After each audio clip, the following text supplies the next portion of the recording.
अस्सलाम वालेकुम, बिस्मिल्लाहिर्रहमानिर्रहीम।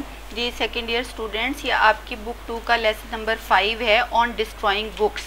इस वीडियो में मैं आपको इसकी समरी बताऊंगी। ये एक मज़ाहिया मज़मून है।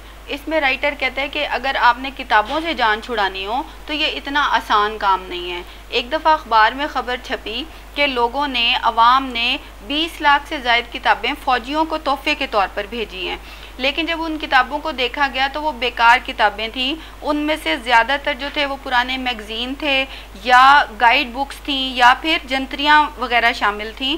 तो लोगों को एक मौका हाथ आया किताबों से जान छुड़ाने का और उन्होंने फ़ौजियों को भेजकर किताबों से जान छुड़ा ली। कहते हैं बात ये होती है कि अगर उनको ये किताबें पसंद नहीं थी तो उन्होंने इनको रखा हुआ क्यों था, संभाला हुआ क्यों था।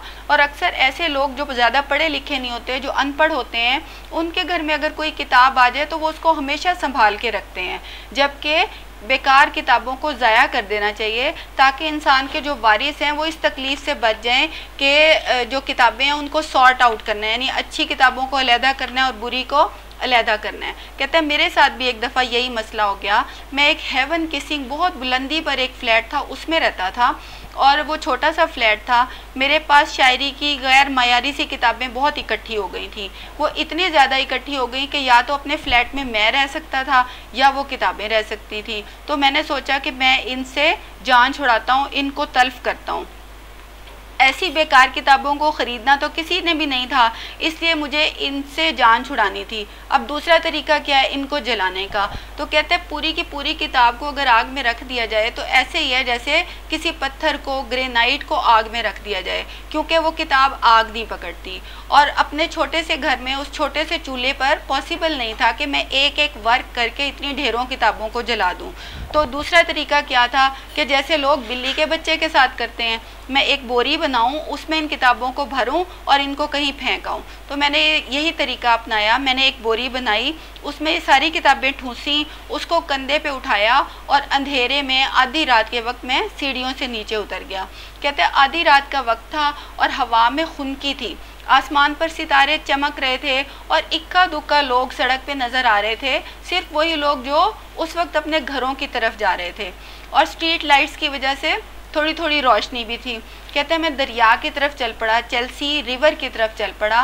मैंने सोचा कि इन किताबों को दरिया में फेंक देता हूँ।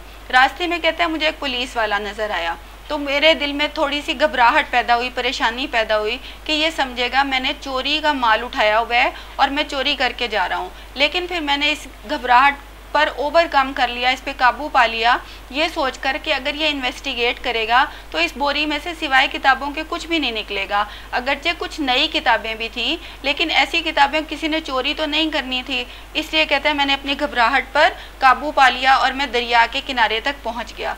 अब मैं जब दरिया के किनारे पर झुका, उसके ऊपर जो प्रोटेक्टिव वॉल होती है, कहते हैं मैं उससे झुक के नीचे देख रहा था कि मुझे पीछे से किसी के कदमों के चलने की आवाज़ आई। मैं एकदम घबरा के पीछे हट गया। पीछे हट के देखा तो वो कोई आवारागर्द आदमी था और अपने ही ख्यालों में मगन चला आ रहा था। लेकिन मेरे जहन में ख्याल पैदा हुआ कि मैं जब इन किताबों को दरिया में फेंकूंगा तो ज़ोर से इनके पानी में गिरने की आवाज़ आएगी और अगर कोई दूर बैठा मुझे देख रहा होगा तो वो यकीनन यही शक करेगा कि मैंने कोई बेबी किडनैप किया है और उस बेबी की जो डेड बॉडी है उसको मैंने दरिया में फेंक दिया है। तो ये सोच के कहते हैं मेरी रूह भी कांप गई कि अगर पुलिस वाले आ गए और उन्होंने मुझसे इन्वेस्टिगेशन की तो मैं उनके सवालों के जवाब नहीं दे पाऊंगा। कहते यही सोच के मैं घबरा गया और मैं उस दरिया पर आगे पीछे चलना शुरू हो गया। कभी मैं फैसला करता था कि इन किताबों को पानी में फेंक दूं और कभी मैं पीछे हट जाता था। आखिरकार कहते हैं काफ़ी वक्त गुजर गया और फिर मैंने सोचा कि मैं जो दोस्तों को बहादुर बन के दिखाता हूँ, उनको अपनी बहादुरी के किस्से सुनाता हूँ, अगर उनको ये वाक़या पता चलेगा तो वो मुझे क्या कहेंगे। ये सोच के मैंने हिम्मत की और मैंने वो किताबें उठा के पानी के अंदर फेंक दी। वो सीधी पानी में जाके गिरी। बहुत ज़ोर से आवाज़ आई, छींटे भी उड़े, लेकिन वहाँ कोई नहीं था, कोई मेरी तरफ नहीं आया। फिर मैं जब घर की तरफ जा रहा था तो मुझे अपनी किताबों का ख्याल आया कि मेरी किताबें बेचारी इस वक्त दरिया की तह में पड़ी होंगी, अंधेरे में और ठंडक में, और वक्त के साथ साथ उन पर मट्टी चढ़ती जाएगी और वो पानी से ख़राब हो जाएंगी। यानी मेरे दिल में अपनी बुक्स के लिए फीलिंग्स पैदा हुई। لیکن میں ان کتابوں کا کیا کر سکتا تھا، پھر وہ اپنی کتابوں کے نام لیتے ہیں اینڈ میں کہ فلاں فلاں کتاب ہے جو دریا کے اندر پڑی ہے۔ Thank you.